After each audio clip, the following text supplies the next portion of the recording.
Liz Phillip did this great video that I really like, and I'm going to show it to you right now, but because I'm just going to let her explain it. But I just wanted to say, this is exactly how I would have worded it had I taken the time to try to explain it to somebody.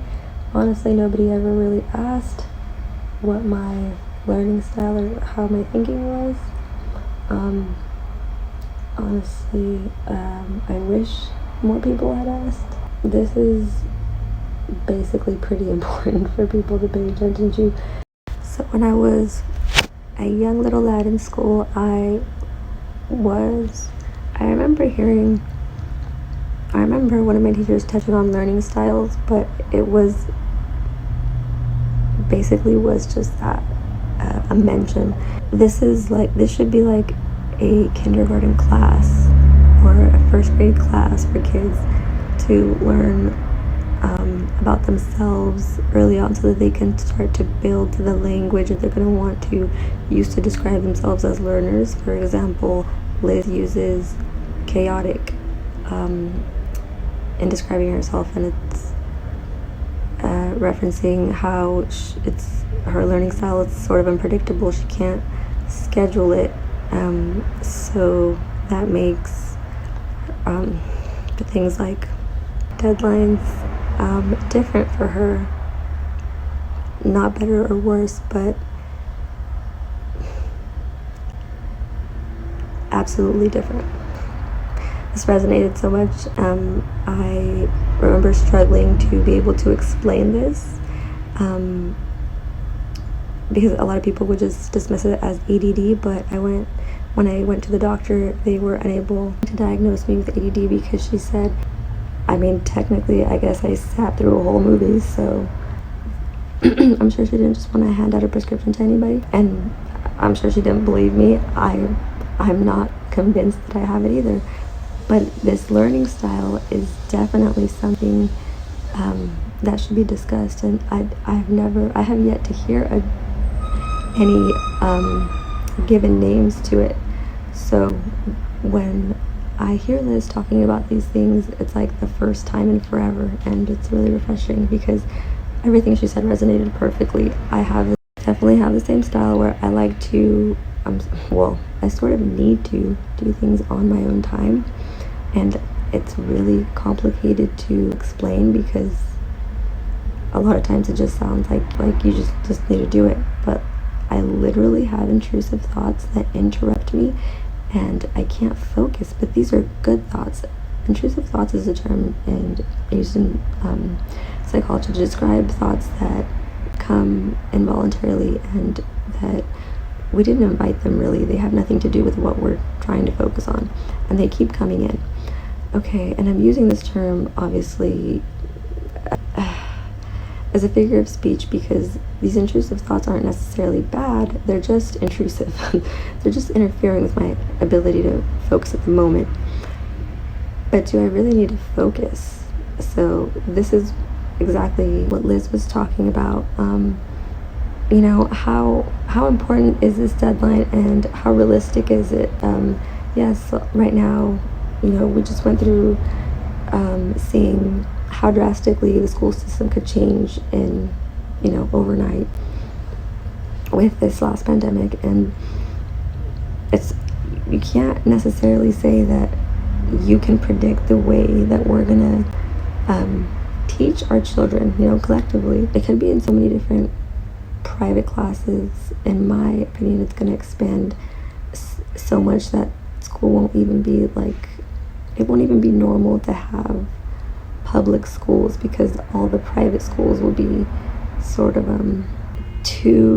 private schools will have to become so successful that they will sort of naturally become normal for everybody to have 5 or 6 private classes, if not 20. My point is that this is because we have to cater to people's learning styles on a yearly basis.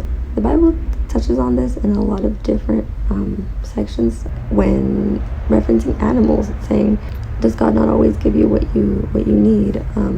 Do the animals do they stock up? They don't have timeshares, but they still enjoy all of the benefits of nature. We're starting with the goal to teach a lot of people all these skills and have them actually take something away from it.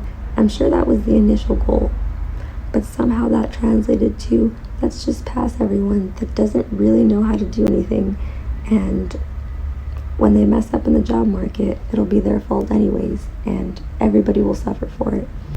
Anytime you have a bad system, you're gonna have exponentially bad results the longer you let the problem compound itself. So that's Liz's style. It's called something chaotic, but in a good way. When I do actually want to learn something, I feel inspired, and then I want to be able to look forward to it. So the less I think of it as homework, like something that's basically I need to get done, the more I can allow myself to relax and enjoy the process and make connections, because I'm in that relaxed state of mind where I'm open to new ideas. So thinking I'm gonna pay a friend to $50 to do my final for me, and then I get a D on my final. Like, nobody wins, right? Because I didn't learn anything, and obviously neither did she. This is a true story. It's terrible. Like, I deserved a D. Well, my friend did technically, and that's actually like the only time I ever tried to cheat, because I actually like at the end of the year having my grade and knowing that like it belongs to me, because otherwise, like, how would I know where I stand, So in the system that we have now, obviously hasn't worked out the greatest, and I think making these subtle changes in teaching styles and allowing students to have their learning styles be the main focus versus trying to cram a bunch of information into these kids' brains that they don't necessarily understand how relevant it is or will be to them. I believe there's an order to acceptance of ideas, and when you disrupt that order, then the learning suffers.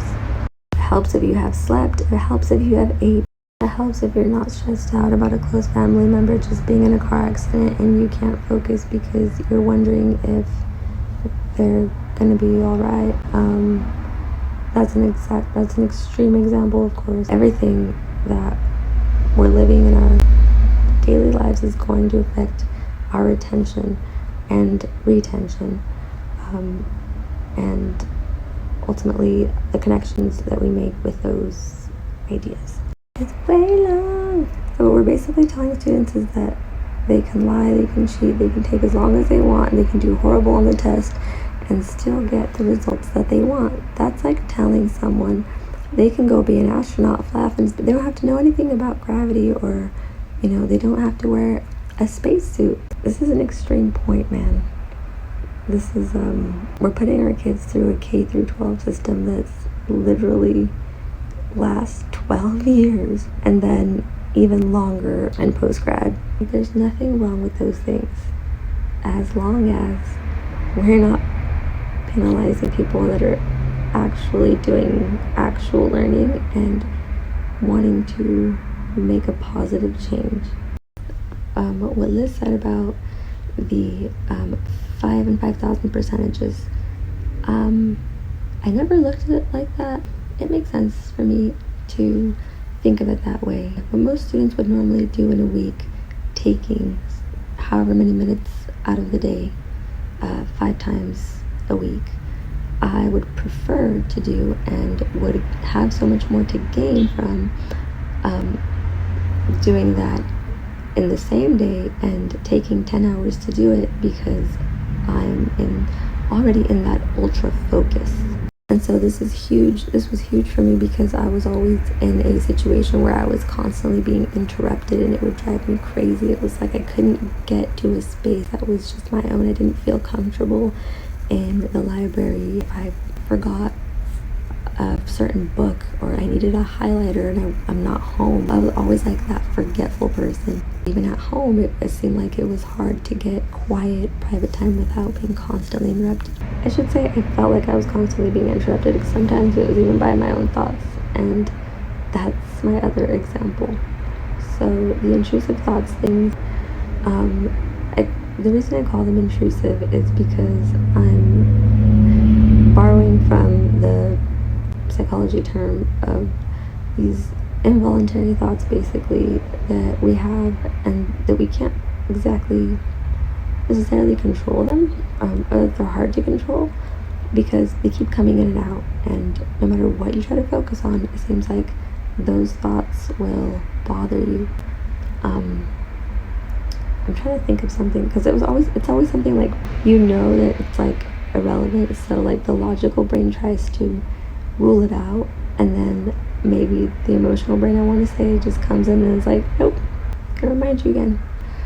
We live in this universe full of order, and it's okay not to feel perfect as long as you understand that you are a part of it.